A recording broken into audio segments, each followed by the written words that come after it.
I'm here with Melidia from Seamus McCaffrey's in Phoenix, downtown Phoenix. Thank you very much for having us. You're welcome. We've had a little bit of a chat, and you'll see quite a few interesting things around the bar. One of the things, we've got a whole bunch of gnomes up here. So what are they? They've been here for many, many years. They're actually old whiskey decanters. All of their little hats come off, and that's where it's dispensed from. Most of them still have the original whiskey in them. So. What sort of whiskey was in them? Usually a Scotch whiskey or an Irish whiskey. It doesn't really say what's in it. Okay. But it's still, there's liquid in there. I don't know sometimes where it came from, but... And are you getting any more, or are these just historical ones? They're kind of historical. I don't even know where to get more. I'm sure there's places, but these have been here for many years. And most of them, we've got some of our old regulars that used to come in a lot. They kind of got their names on a few of them. Right, okay. I was going to ask, what are all the names about? The ones that mimic them the most, like our doctor up there at the top, that kind of thing. So you've got to earn the name. Yeah, I did have one, but I believe my plaque was lost many years ago. I cannot find it anywhere. Okay. But yeah, they're really nice, and a lot of people ask us what they are. So yeah, I also noticed that you've got a bunch of like police or fire badges. All of our badges, they actually go further than the bar. They come around on the outside of the bar and go around the top of the wall. I have so many of them. It just originally started with one of our original managers who brought in some police badges of his father's. From New York, and he hung them up, and then as the customers grew, they seen them, they wanted theirs hanging there. Yeah. And now I get them in the mail almost every day. I'll get one or two every day. Really? Yes, I've had them rip them right off of their uniform and hand them to me. I mean, pieces of the uniform still attached. But it's great, and now I've gotten so many where I literally need to bring it into this room here because I have so many that I need to hang up still. That's amazing. Yeah, it really is. And the patches, I've had several people come in here throughout the years and ask to purchase them, and I guess they're big patch collectors and things. Wow. Yep. So they're not for sale. No. They're just for looks. And you guys, you serve food, so what are your opening hours, and what sort of food do you serve? We are open every day from 10 a.m. until 2 a.m. every day, religiously. We do not close early. There are times that we open earlier for soccer matches and things like that. Open earlier than 10 a.m.? Earlier than 10 a.m. So this adheres to my belief that there's no time that's a bad time to drink. I agree. So my theory goes that everyone agrees that it's okay to drink after midday. Yeah. And you can kind of drink from midday till 2 or 3 a.m. in the morning. Yeah, you're okay. So more than half the world is in that time zone at any given time. Mm-hmm. And half the world can't be wrong that it's the right time to drink. That's true. They legally allow us to open at 6 a.m., but most of us are just getting off of work from that time. Okay. Cleaning up from the night before. Yes. So, but 10 a.m. until 2 a.m. every single night. We do have a lot of places downtown that close up early, so we are that bar, that industry bar where all the other people in downtown in this industry, they lock the doors and they come here. So literally some of our busiest times are between 11 p.m. and 2 a.m. Okay. Because of all of that. Not only do they bring themselves, but they bring whatever customers were left in their place as well. So we get pretty busy. And what food do you serve? We serve, your traditional Irish food. We have our fish and chips, shepherd's pie, Irish beef stew, corned beef cabbage, those type of things. We have boxed teas as well. A lot of people don't know what a boxed tea is. I don't know what a boxed tea is. A boxed tea is a potato pancake. So it's kind of like like mashed potatoes that you add a little ingredients to, and you flatten it out and grill it. So it's a grilled potato pancake, and that comes on top of whatever you order, the corned beef and cabbage or whatever it is. So that's what makes it a boxed tea. Do you have a breakfast menu given you start at 10? No, we used to do breakfast on the weekends only, but the weekends just don't get too busy down here unless there's a convention or something, so we kind of stopped that. On the menu now, we do have a burrito that we serve all day long. So that's kind of one of the, if you're really in the egg mood, Yep. we have that one item for you. Okay. If I wanted to come here with a group of friends, should I make a booking, or you generally just walk in and get table service? Well, that's if there are tables, yes. A lot of people, we do prefer, if it's going to be, a party of maybe 10 or more, we prefer a call. Yep. And there's still no guarantee that you're going to get a spot because we don't take reservations on the weekends. But we do get a lot of pub crawls, and they call us ahead of time, usually, and let us know that, there's going to be 75 people walking through the door. So that's nice of them to do. So now onto the whiskies, of course, the most important part of the whole thing. Yes. So how many whiskies do you have? We have over 300 different whiskeys.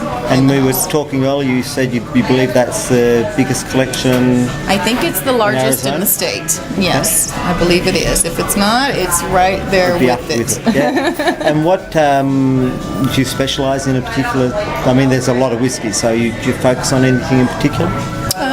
I'd say what we have the majority of are single malts. And then our Irish whiskeys are always one of the number one sellers, of course. Yep. We do have a great selection of bourbons. Of course. Yeah, and it's Canadian whiskeys. I have Japanese whiskeys. I have Irish whiskeys. I have bourbon whiskeys. Any Australian whiskeys? I don't. But that sounds interesting. We have some I reviewed a couple of Australian whiskeys. Yeah. The last one I did was from a small distillery in Western Australia called Lime Burners, which was very nice. Oh. So they're winning a lot of awards. So, I'm sure my reps will be in with that one of these days. Definitely. You should, if you get the chance, get them. And, okay. Well worth it. So, my favourite question, what's your most unusual whiskey?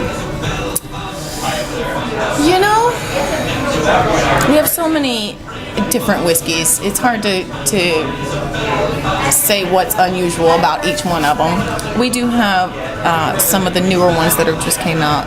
Maybe some of my Johnny Walkers that they have done now in some port barrels.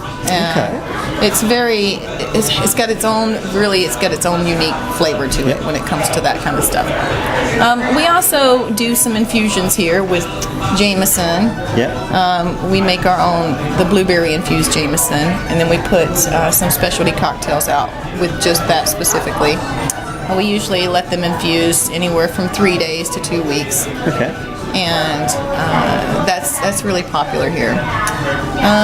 Something else that we do specifically here is we make our own homemade moonshine. It's called apple pie moonshine. Okay. It's actually one of my family recipes. I've been here for many, many years, so I get to have a shot. Have a shot?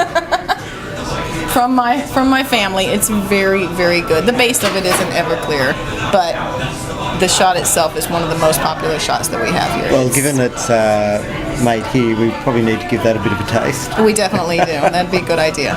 Right, well, we might get a selection of a couple of things to taste, and we'll come back to you. So we're back. We've got a couple of interesting, I think we've got a Scotch and an Irish whiskey. So we've got Johnny Walker's Blender's Batch Wine Cask Blend. I've not seen this in the shop anywhere, so I'll be quite interested to see that. I've seen they range from red right through to the John Walker, which is quite a nice whiskey, but I've not seen anything like this, so I'm interested on that one. Yes. And this one's an Irish whiskey that's been aged in cider casks. Yes. So that's quite interesting as well.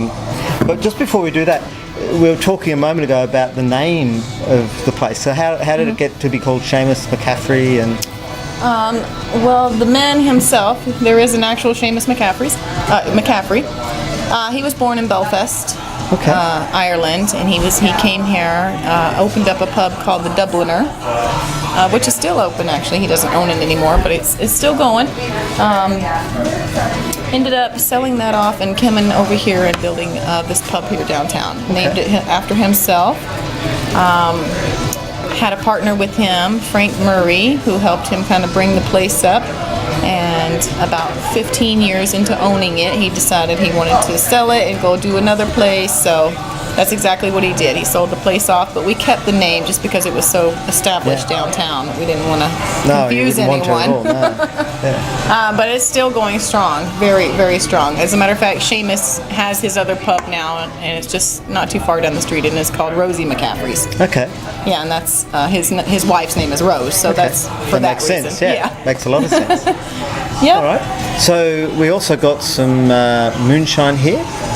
So this is your homemade. So yeah, I just made some, so I just had some, so that's for you. some got cinnamon in it. Yes, it tastes like a piece of apple pie. Okay. Yes. So what do you tell me more about how you're making it?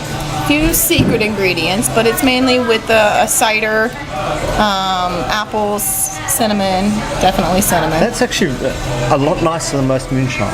Yes. It was. It's very That's smooth. a lot nicer than I expected. I have to say. I was waiting for the burn. No burn, and it's quite nice. It's almost 130 proof, so it's pretty strong.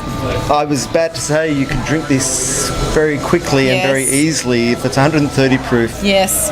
you probably won't be drinking it very quickly and easily for No. very long. We have to kind of maintain how many people get. I would not have guessed that No. to be that high alcohol. That's quite nice. And like you said, it does. Come here and have some. It tastes like apple pie. Exactly like apple pie. That's great. you. Tastes like it should be in a pie. Yeah, and Yeah. some crust. Yeah, exactly. Get some crust poured. So maybe get a crust cup and I'll just drink Yeah, it. there you go. Those little pie crusts. Okay, so which one do you want us to go with next? Let's do the Tullamore Dew. Okay. Yeah, this is a great one. It's done in the cider casks. I just brought this in about 4 months ago. Actually, it was a request of one of our regulars, and since then it has gone crazy. Yeah. I go through 2 or 3 bottles a week because Wow. of that. And he's not just the only one drinking it, I should say. Yeah, if he were, that'd be an issue. So yeah, let's just try. I didn't bring any ice. Are you okay without? I'm okay. Straight's fine. Mix that. I'll join you.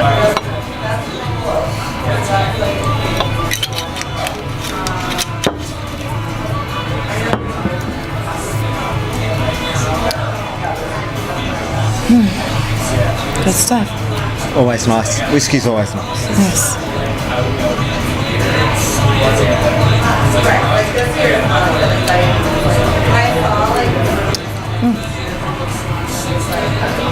So the cider's not overly strong in it though, is it? No, it's not quite too supple. potent. Yeah, it's more on the smoother side. I feel like, other than has that bite to it. Yep. And I normally do whiskeys with a few ice cubes, but this is really good without. I don't need it.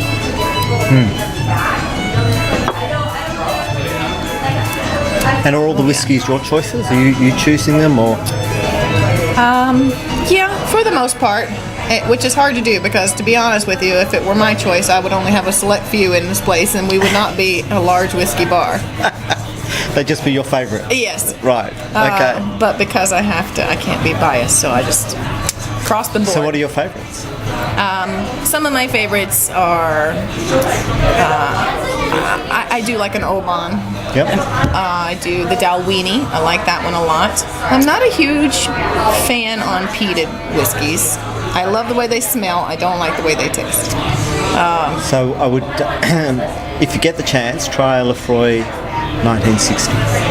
1960? Yeah. Oh, wow. I have the cask at the 10-year as well of that. It was very nice. It's obviously aged for a long time. Yeah. But was very, very the iodine kick that you get with a peated whiskey is sort of softened out. Okay. So you get the peat but without that big iodine kick Right. back in the teeth. So. And that's the part that I Yeah. I might be able to do that one then. Yeah. We do have several peated whiskeys. We have actually we do whiskey flights here, and we do have a smoky flight. So Okay. that's a few of our smokies, but we have several peated whiskeys. There's a lot of peated whiskey fans out there. Yeah. There's absolutely Yes. So, but the whiskey flights definitely help when someone sees something that they've had, but they haven't had the others, and just to have something to try, so that they might find something new that they like. Do you do custom flights? There are times when we can do custom flights. Most of the time we don't. We have them already set in stone. But I don't mind if a customer wants to switch something or do something. Most of the time that's not really asked of me, but sometimes it is. Okay. Yeah. Let's give the Johnny Walker a go. Save the best for last here. Let me scooch this over. There we go.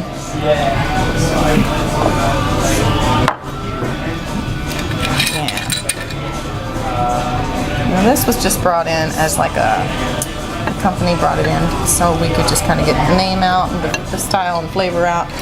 And I've since ordered this for probably about 4 months now, just because it really took off. So.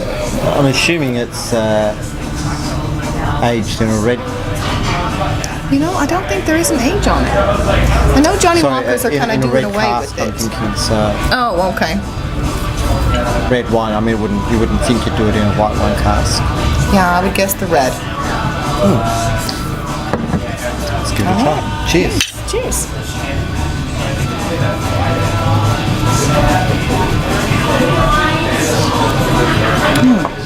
That's very different. I can actually taste almost the red wine in that. I can taste that subtleness of it. It's very good. It's nice.